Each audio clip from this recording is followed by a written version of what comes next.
lunch nila dito. Dobre rano. Kakatapos ko lang mag-shower. So, ako'y mag-check out na. Anong oras ba? 8:56. Maaga pa actually. Pwede ba ako mag-stay dito? 10 a.m. pa naman yung check out. Na-ready ko na lang ang gamit ko. Yes. Ang bigat ng bag ko. Yung nagpabigat yung mga wine kasi. Ay, yung towel ko nga pala.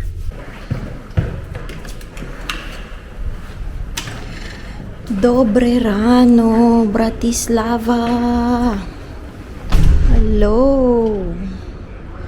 Hello, wala pang masyadong tao. Ako'y ipupunta sa Fresh Market.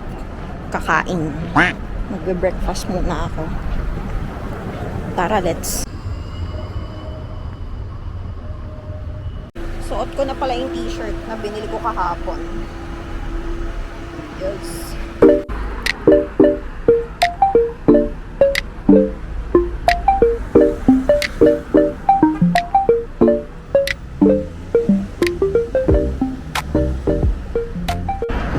Finally, nakita ko na ang Fresh Market nila. Ayan. Napaka-social naman ang market nila.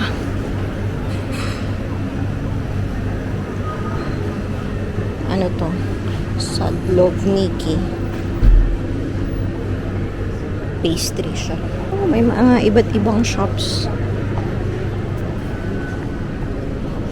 Wow. Tapos may mga kainan sa taas. Fresh Market. Hanap muna ako ng breakfast ko. Hindi pa ako nag-breakfast.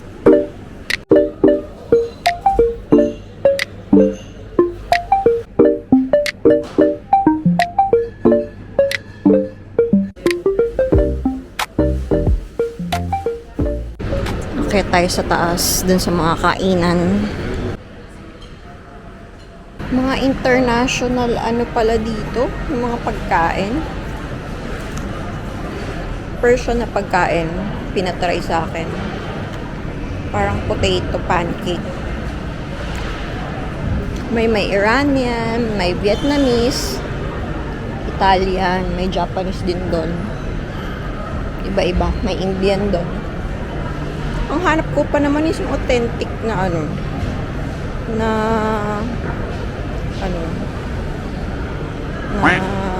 pagkain. Ay, ito.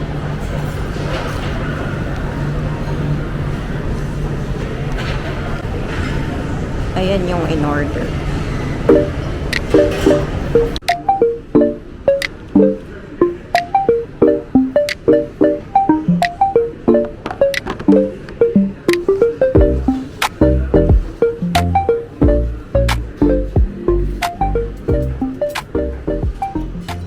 Ito yung in-order ko. Beef cheeks siya na niluto sa red wine. Tapos may mashed potato. Yan. Dito ako sa tabi ng para makita ko yung mark. Kain po tayo. Naka-slice na siya. Uy, ang sarap ng mashed potato Sarap ng mashed potato nila.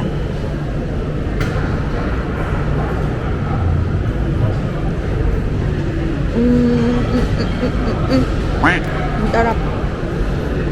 Ang sarap.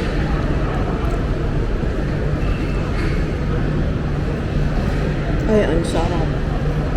Ang sarap siya. Or gutom lang ako. Hindi pa ako nag-breakfast brunch ko na to. Sarap. I love it.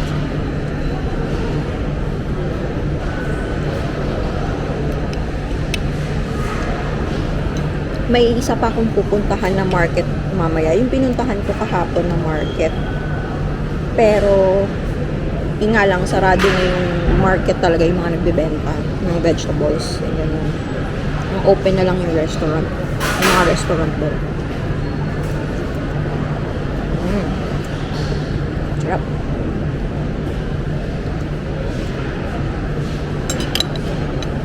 Pipicturean ko pala, hindi pa napipicturean.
May sounds ang kanilang CR. May mga damit din. Mga gawa ata to sa China. Parang nasa Divisoria lang ako ah. Uy, pwede to. Simple lang. Nice. Mampang lola naman yung mga damit dito ah. Mga pang lola. Ang lalaki ng cherry tomatoes.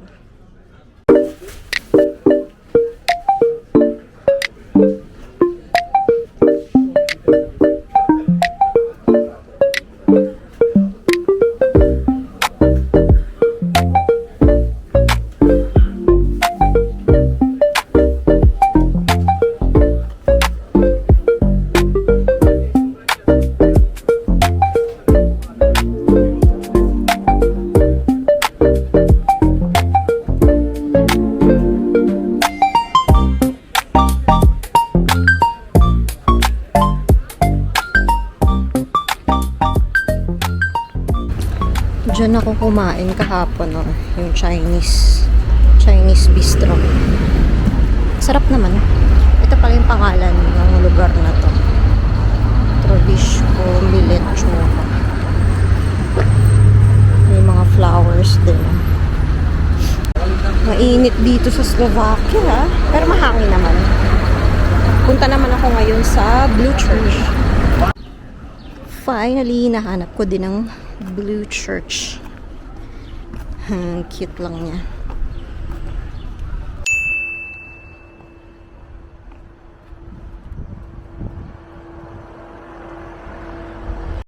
Nasa tapat to ng Blue Church.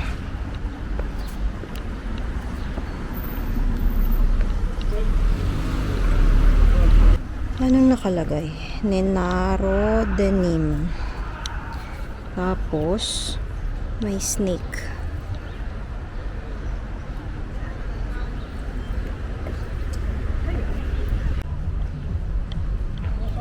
Against the light na lang.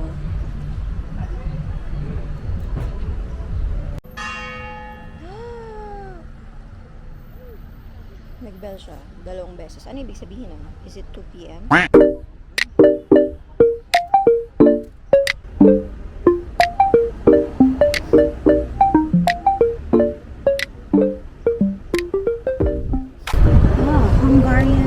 Hungarian church pala siya. Ang tawag pala sa kanya is the Little Blue Church.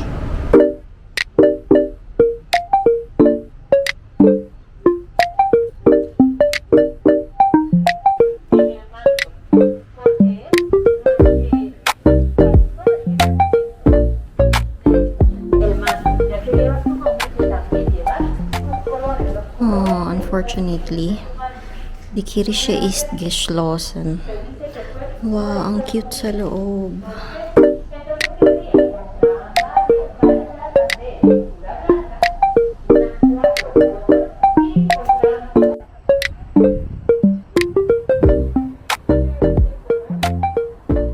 Balik na ako sa aking hostel. Kunin ko na yung ano ko, yung bag ko. Tapos, punta na ako sa train station. Balik na ulit ng Austria.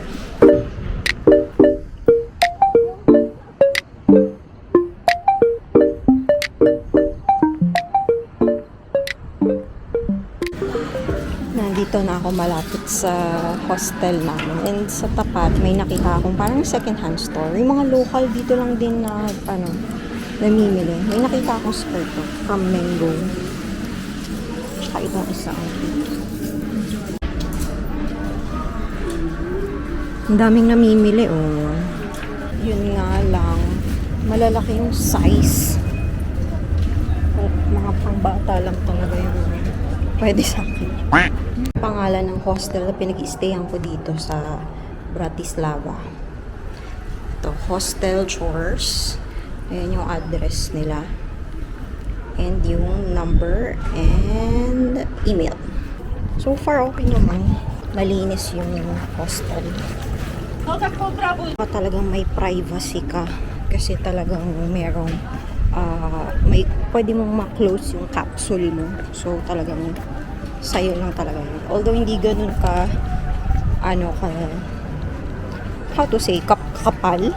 So maririnig mo pa rin yung katabi mong capsule. Pero hindi naman, kahit pa paano, marespeto naman sila. What I mean is, hindi mo sila ganun kaingay. And safe naman.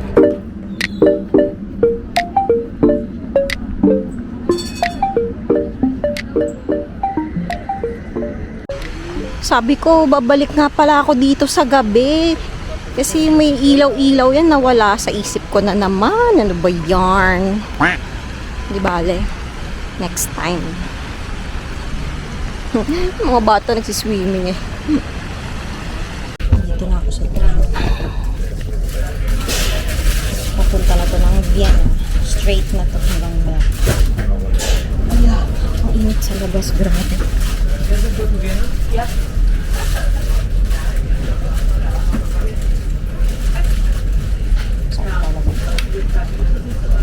Ito na. Ito. Okay. May charger. Charge tayo. Charge tayo.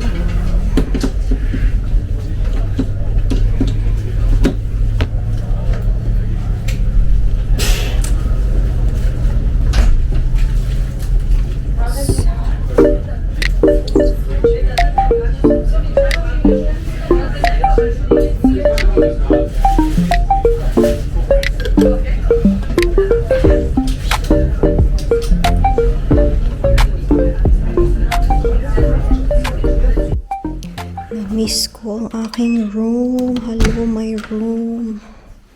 Hello, hello. It's nice to see you again. I thank you, Lord. Nakauwi ng safe. Dumaan pala ako din sa House of Pizza din sa may train station. Para sa aking dinner. Bakit basa? Ay! Kumalat na tayo yung salad. Yun na nga. Kumalat na nga ang salad. Eish! Namili ako ng chicken wings with pommes frites, french fries, and salad. Ayun na nga, nagkalat na nga siya. Nag-mix na. Kasi tumaglid sa bag ko. Shajan! Chicken wings, fries, and salad. Kain po tayo. Very, very happy ako sa aking naging trip to Bratislava. Pagdating sa transpo, siguro umabot ako ng from dito sa lugar ko hanggang diretso sa Bratislava train station, umabot ako ng 16 euros. 16 something euros ata. Tama, 1640 euros. Pabalik, same, 1640 euros. So, yeah. So, kumbaga parang isama mo na yung bus from dito sa bus station namin papunta ng train station. So, 3 euros, 17, 18. So, bali 20 euros. Balikan. So, all in all, 40 euros. Yeah. So, pwede na. Pwede na. And then, ano pa ba? Sobrang init sa Slovakia ngayon. As in, sobrang init. Mahangin siya. Itong araw na to mahangin. But yesterday, mainit. Malamig nung umaga, pero nung bandang tanghali na hapon, sobrang init. Tapos today, mainit na, pero mahangin naman. So yeah, nag-enjoy naman ako. Question, babalik pa ba ako? I think, yeah, pwede naman. Babalik siguro ako. May mga iba pa akong pagkain na hindi ko pa na-try. Pero kasi ang alam ko, may mga Slovakian restaurants din dito. Pero syempre, iba pa rin kapag dun mo nakain sa bansa, diba?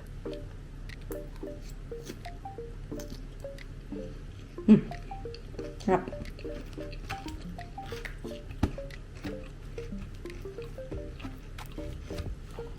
Kain po tayo.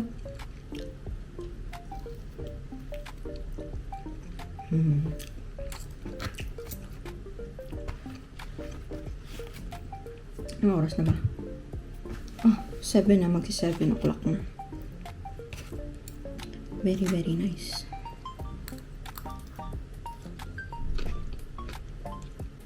Bukas, back to work na ulit. Sa production ko. Yes. Sa production ako mag-work bukas. Very, very nice.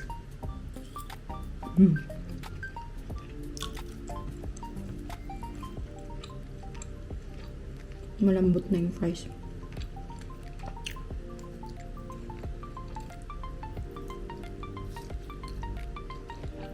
Magpa-plan na ako ulit ng next trip ko. Ang kulit din, no? Kakatapos lang ng trip ko, nagpa-plan na ulit ng next trip ko.